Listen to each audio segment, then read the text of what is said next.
ॐ भूर्भुवः स्वः तत्सवितुर्वरेण्यं भर्गो देवस्य धीमहि धियो यो नः प्रचोदयात् ॐ भूर्भुवः स्वः तत्सवितुर्वरेण्यं भर्गो देवस्य धीमहि धियो यो नः प्रचोदयात् ॐ शान्ति शान्ति शान्तिः. Namaskar, my dear friends. In this video, I am explaining who am I. That is a small booklet written by Acharya Sharma. So, who am I? On this topic, I am going to give you this video.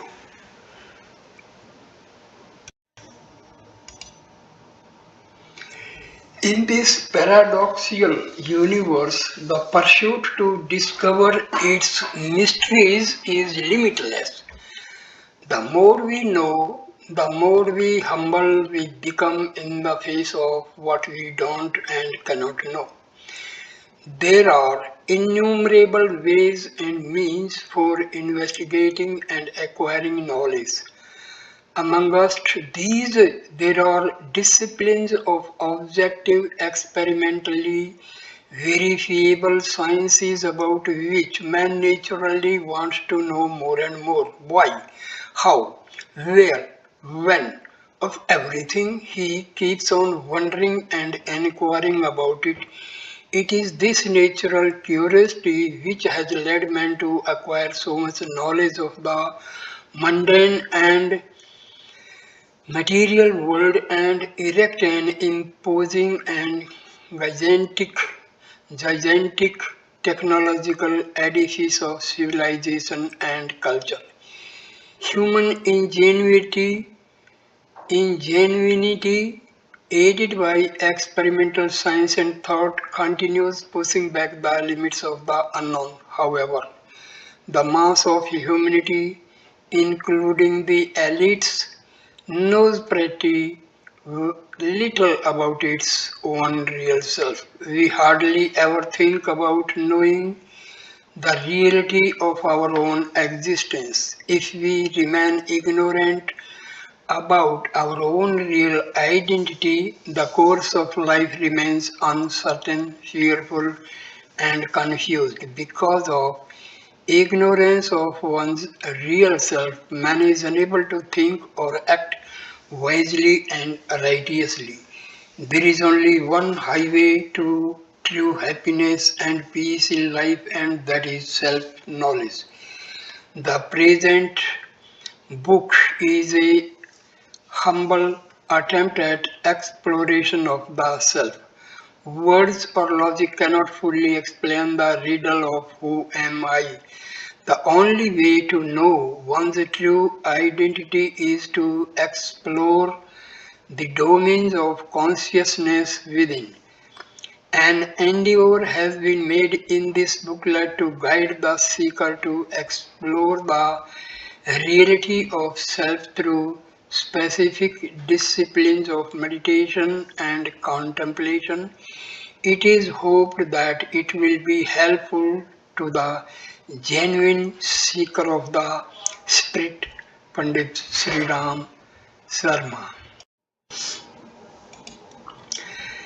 I start with chapter number 1.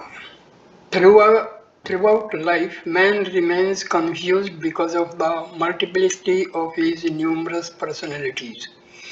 His perception of his own personality is always in a state of flux.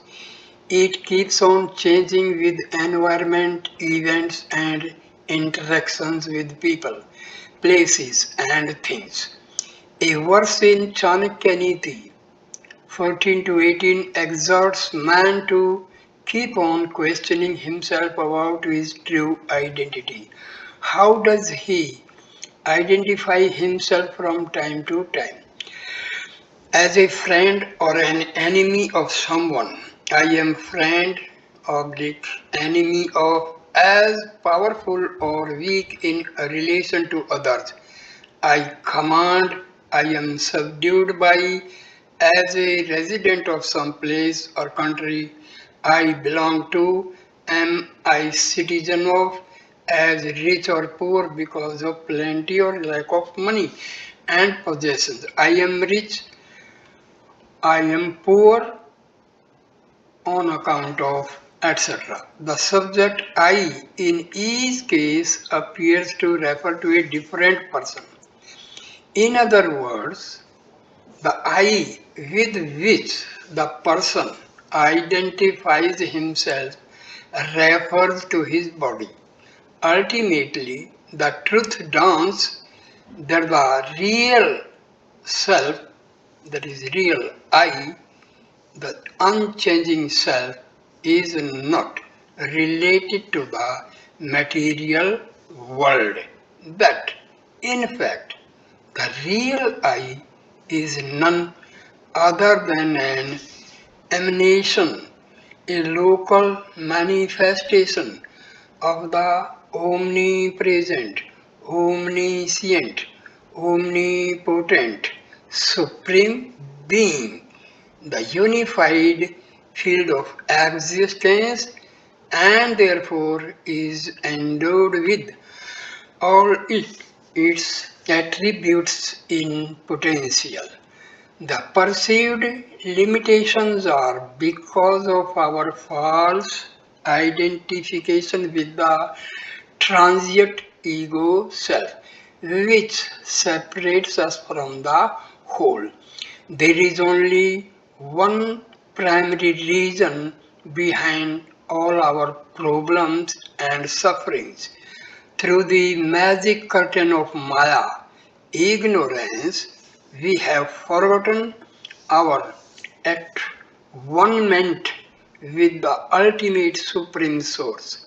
The moment we awaken to our immortal identity as sparks, souls of the supreme light, universal transcendent spirit, we are freed from the shackles of fear, death, decay, and suffering. With this realization, the entire perspective of I undergoes a metamorphosis. The seeker then reflects, when I am part of that eternal being, how can I, the eternal self, take birth or die? Not being life in a body, why should I feel the necessity of food and water for my existence at a particular place? I am also not the mind stuff which weaves personal and material relationships, making me unhappy on loss of what I am attached to, and happy when I get what I like, not being the egocentric doer. The question of bondage to material world or deliverance from it does not arise. In other words, the real I is beyond birth and death, does not feel hungry or thirsty, is free from misery and sense of pelf and possession, and is simply a witness to all activities of the mind, body, ego, not all acquisition of knowledge or information in this world is subject to our personal experience. Therefore, it is always subjective and relative to our physical body till we become aware of our true identity. Then and only then we get clear vision about our roles as embodied spiritual seekers. Therefore, awakened awareness of self or self realization is the supreme aim of human life. When you ask someone about himself, he identifies himself as a professional, a holder of some status, as a follower of some faith, etc. On further enquiry, he gives more details such as his place of residence, citizenship, lineage, or occupation. Such identifications, however, are not casual replies. The individual firmly believes in these identities as his real self. Man is so obsessed with his body that he considers the body and the real self as one and the same. As a matter of fact, heritage, race, business, profession, or status are related exclusively to the physical body of man. Body is only a garment or an instrument of the real self, but illusion and ignorance make him identify entirely with the body. Consequently, he ignorantly considers the well-being of the transient body as the well-being of the eternal self. Because of this illusion, life becomes a perpetual flux of turbulence, anxieties, and painful experiences. Soul in the body. It is true that a being independent of the body lives through a body. At the moment of death, when life departs from the body, there is no change in the apparent physiology of the body. Nevertheless, the dead body immediately starts to decay and to petrify, emitting foul smell. Devoid of life, life in its essence is an integral part of the soul till it attains salvation. The body acquires an abhorrible state. It proves that although the being enlivens the body, it has an existence of its own, independent of the body. In parlance of spirituality, this separate entity is called Atma, soul. This soul is our true identity. Your right answer to the question, who am I, is I am that Atma. The real you is not the body. Everyone intuitively knows that soul and body in a living being are two separate entities, and even in our speech we say my body, signifying that I am the possessor of the body and not the body itself. Hardly anyone will doubt the separate existence of the soul. Whereas even a common man accepts this concept of differentiation in principle, his behavior reflects otherwise. Man behaves in such a manner as though he is inseparable from his body, and the pains and pleasures of the body are his own, of the real self.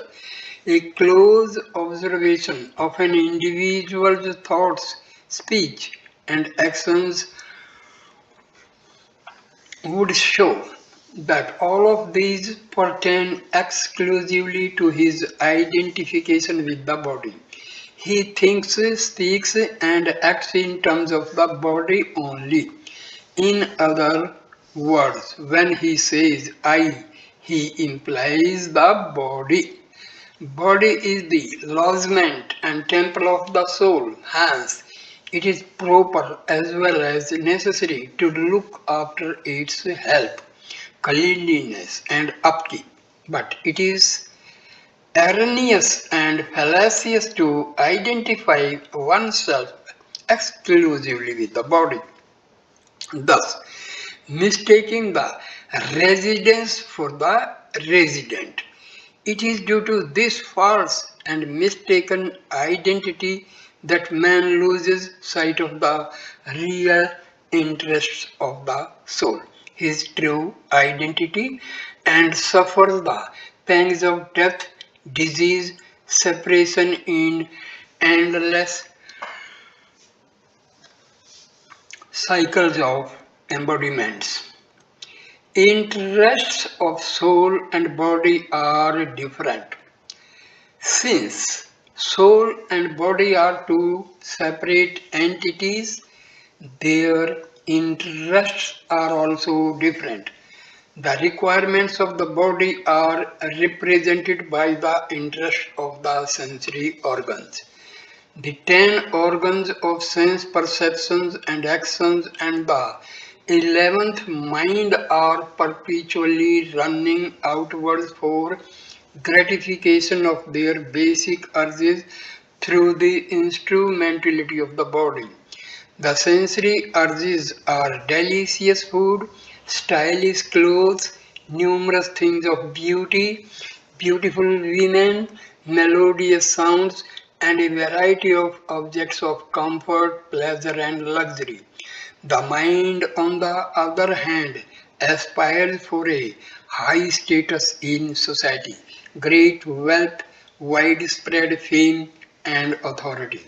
The entire life is thus spent in satisfying these insatiable hankerings of body and mind.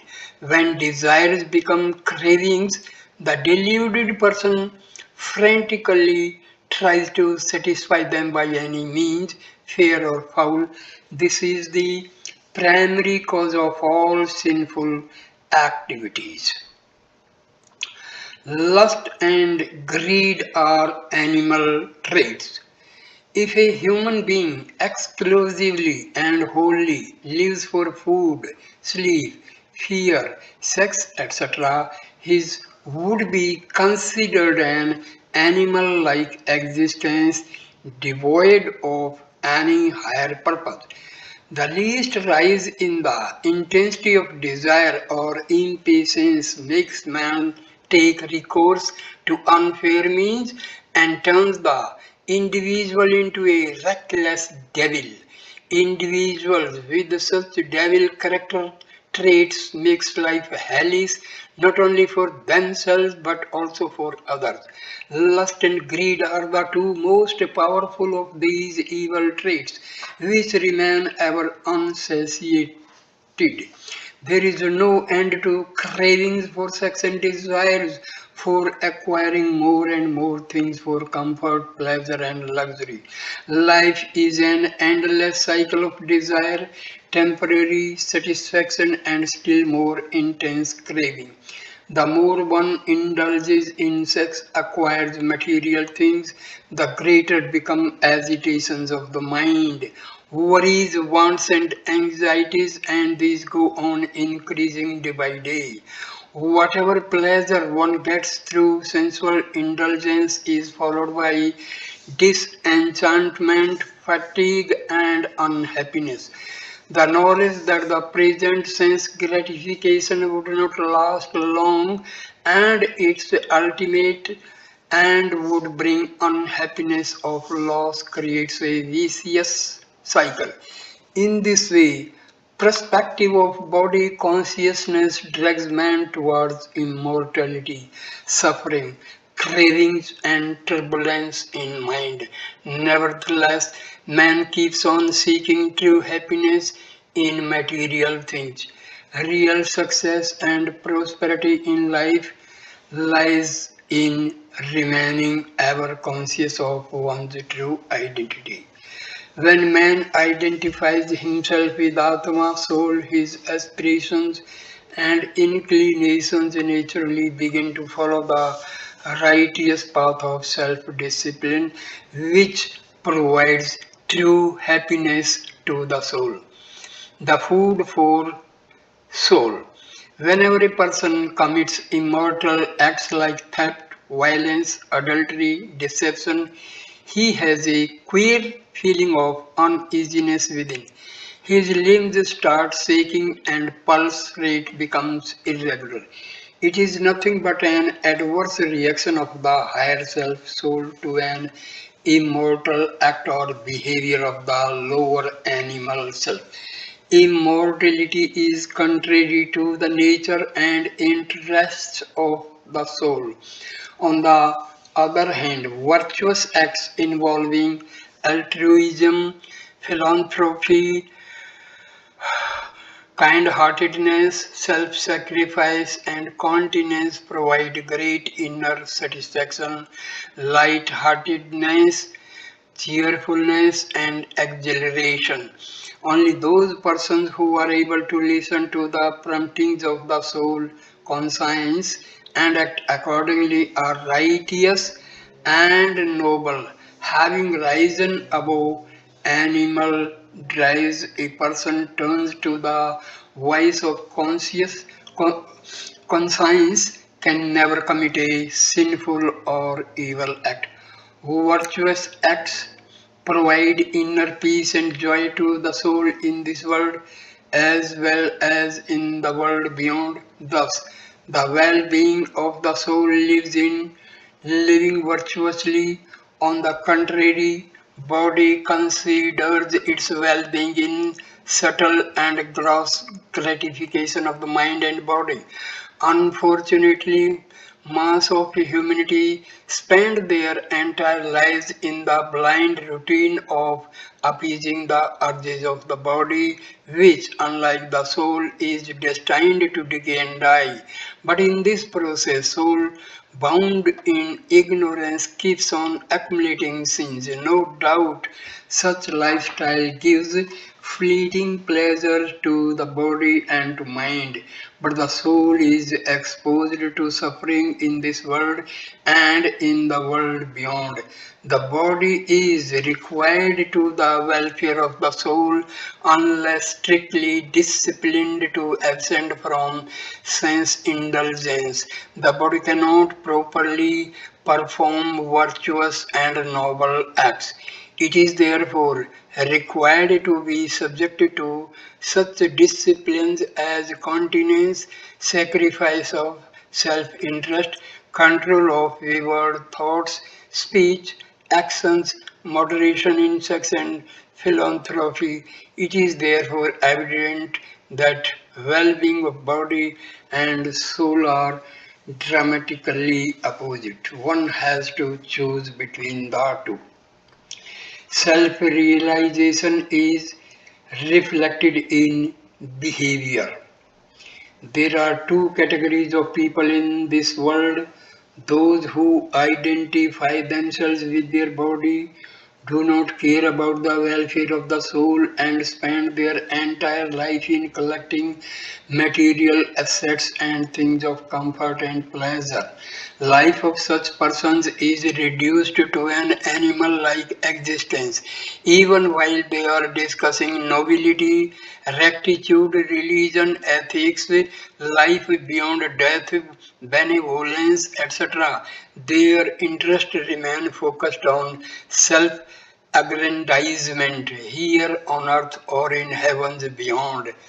At times, such individuals use religiosity as a facade for acquiring fame, for public acclaim of their nobility, or for providing superiority of their scholarship, but their minds are always preoccupied with the pursuit of a physical pleasures and body centered ego inflation. But the moment a person realizes the necessity of soul awakening, there is a sea change in his attitude towards life. Sense indulgence loses charm for him. When the wisdom of self awareness dawns within, he realizes that the body is merely a garment of clay or an instrument for self-expression in the visible world, that his unique, invaluable human life should not be wasted in trivialities of self glorification and indulgence in the comforts and pleasures of the body. On becoming soul conscious, he identifies himself with Atma, soul, and all his interests are directed towards well-being and joy of the soul. He single-pointedly uses every moment of his life in cultivating soul attributes.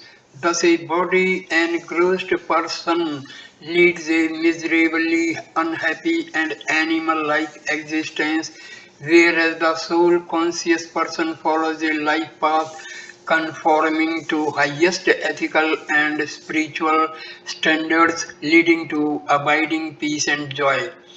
Rewards of soul awareness. On becoming aware of the immortal indwelling soul, one does not get unduly influenced, agitated, or disturbed by the evanescent ups and downs of life, dualities of profit and loss, life and death, union and separation, respect and insult, attachment and aversion, etc., produce very negligible reaction in a soul conscious person. He takes these as routine natural happenings of this ever changing world. The man of awakened awareness knows that even events happen as per divine will and not according to ego centered individual likes and dislikes. The enlightened person disinterestedly views the passing show of happenings like a detached spectator, neither elated by a so-called pleasant events nor dejected by unpleasant ones. A soul-conscious person easily escapes from the stresses and strains which keeps on tormenting and disturbing the body consciousness persons, and at times under intense stress driving them to take the extreme steps of suicide. The key to living a life of purity, simplicity, nobility, and dignity is to rise above body consciousness and awaken to the reality of soul consciousness. It brings true happiness, peace, and gives a purpose to life. This is why spiritual masters gave topmost priority to sadhana of soul realization. I am an immortal soul. The sadhanas given in the book are meant to inspire a sincere sadhak on the path of self realization, the supreme purpose of life. The discovery of the indwelling real self makes a person realize that he is neither this body nor the mind stuff Suk- Suksma Srira, both of which are only soul's instruments. Realization of this truth frees man from the bondage of body and mind. A fable would explain this phenomenon more explicitly. A monkey happens to come across a pitcher full of nuts. It puts its hand in the pitcher, grabs a fistful but is unable to withdraw the filled fist because of the narrow mouth of the pitcher. The monkey starts crying in panic, behaving that the pitcher is believing that the pitcher is holding its hand. It is able to pull out the hand the moment it realizes the truth and releases the nuts. Likewise, man suffers because he clings to his carnal weaknesses like attachment, likes, dislikes, sex, anger, etc. The moment he exercises his conscious willpower to shake off these self-imposed addictions, he is instantly freed from the bondage of ignorance. There is also that story about the lion's cub who, on being brought up in the company of lambs, developed the timidity of lambs, but when it saw its image, the true self, in water, it regained its real lion-like confidence and strength. This is exactly what happens when we discover our true identity, the immortal soul. It brings total relief from ego-inflicted sufferings and wounds which keep on tormenting us each moment. There are numerous fields of knowledge in this world, but the supreme knowledge, transcending all other fields of knowledge, is the knowledge of the self, Atma Gyan, which travels the mastery of which unravels the mystery of life. Research scholars in the material and mundane sciences have uncovered many miracles of nature, such as electrical energy and atomic power. In the same manner, on divine deep into the inmost recesses of the supreme source and spirit of the universe, the sages, seers, and the mystics have discovered the nectar of Atma soul, transcending the limitations of the material world, the experience of which makes man truly wise and bestows upon him mastery over mental and material forces and energies. Hence, it is essential for man to first know his real self. He should repeatedly put this question to himself, who am I? And find out the right answer through in depth analysis, contemplation, and introspection. On knowing the true self, man gains the clear seeing wisdom to discriminate between what is beneficial for true human well being and what is not. Things which are considered beneficial in a state of mind inclined towards materialistic pursuits and pleasures for which man craves day and night appear trivial, in fact harmful when one becomes aware of the soul. Then many pursuits which appear useless, even foolish and abhorrent to a materially infatuated individual, provide real peace and joy to the seeker of the soul and become signposts on his immortal journey back home. Hurdles in sadhana. Many persons aspire for spiritual progress but do not achieve the desired progress because of their half-hearted, lopsided process of sadhana. The goal of sadhana is to violently shake man out of his body conscious state of slumber so that he becomes fully awakened to the reality of his true identity as an immortal soul. The holistic therapy for any disease involves treatment of the root cause of the malady. Mere palliatives do not serve the purpose. The same principle holds true in case of spiritual sadhana. No doubt, the conventional rituals of sadhana like continence, philanthropy, fasting, japa, Anusthans, yajna, etc. are beneficial as initial steps. Nevertheless, they do not constitute the totality of sadhana.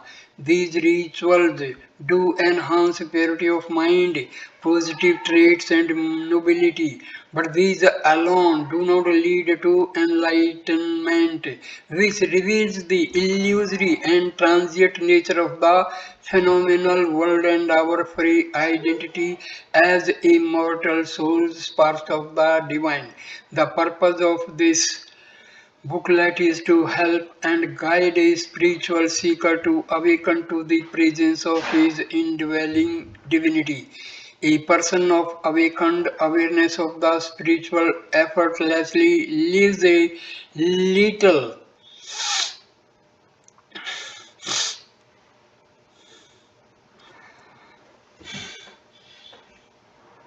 life of nobility, righteousness, and loving kindness.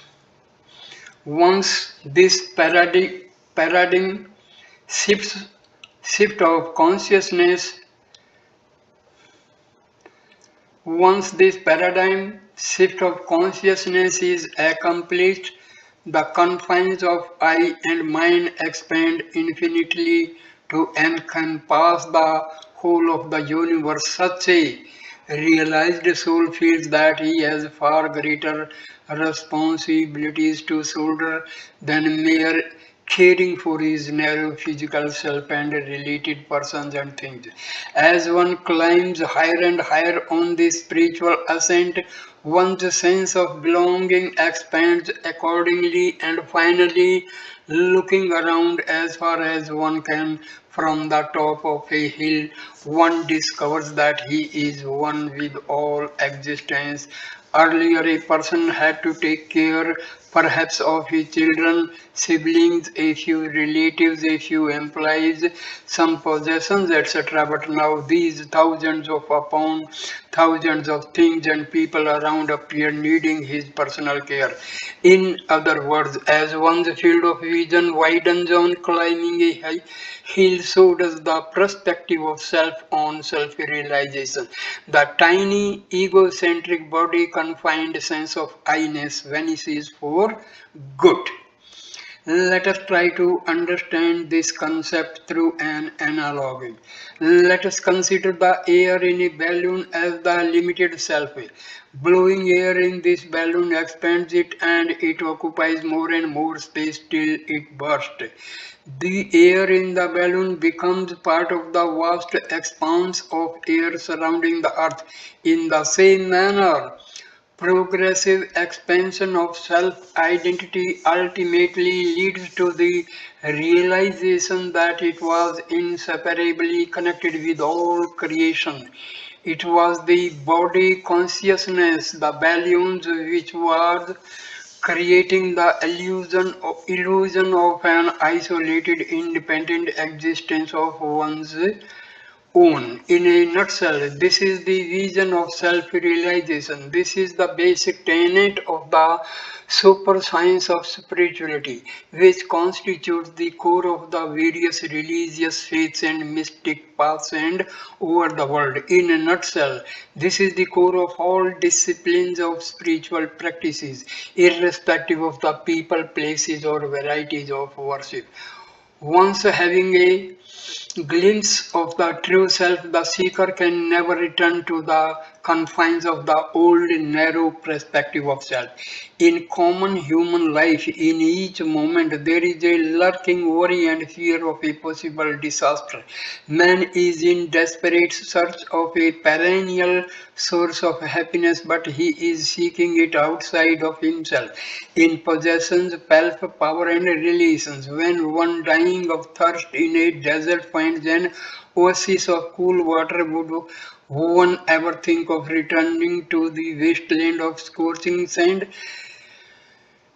Yadgatavana nivarte tadham paramam mam, proclaim the divine teacher in Bhagavad Gita. It means having experienced the bliss of self-realization, who would like to come for suffering mundane worldly woes? Having reached the destination, the question of losing direction does not arise. Does one forget the way back to home after homecoming? Vices like lust, anger, greed, infatuation, and cravings for sensory pleasures keep man always entangled in the cobweb of misery. On account of the ever-changing nature of material world, one can never have lasting peace and happiness on this plane. Throughout life, man keeps on lamenting on loss, cravings for more and more of what he considers pleasant, and getting in frustrated on denial of his wishes. The attachment to the pleasant and repulsion from the unpleasant are two root causes of retrogression, which drag the being to birth in subhuman species of animal kingdom. Laws of science of spirituality state that in course of its progressive evolution, the soul of a being inhabits bodies of successively higher, more evolved species of biological kingdom, and birth as a human being is the culmination of this evolution. It is further stated that Indulgence in aforementioned animal traits sets the clock of progressive evolution backward.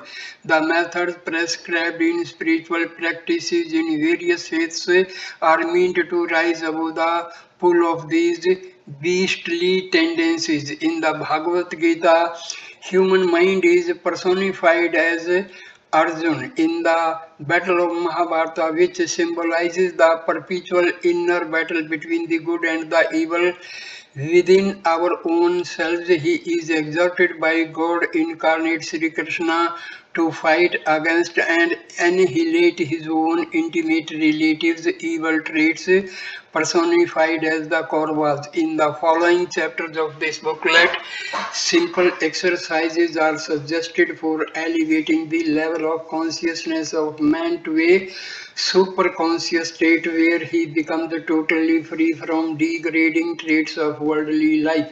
Self-realization endows the seeker with the celestial virtues of divinity. As mentioned earlier, progressive expansion of the ego-bound narrow self ultimately bursts the balloon of body consciousness, and the individual being attains an at one meant with the omnipresent Supreme Being. Some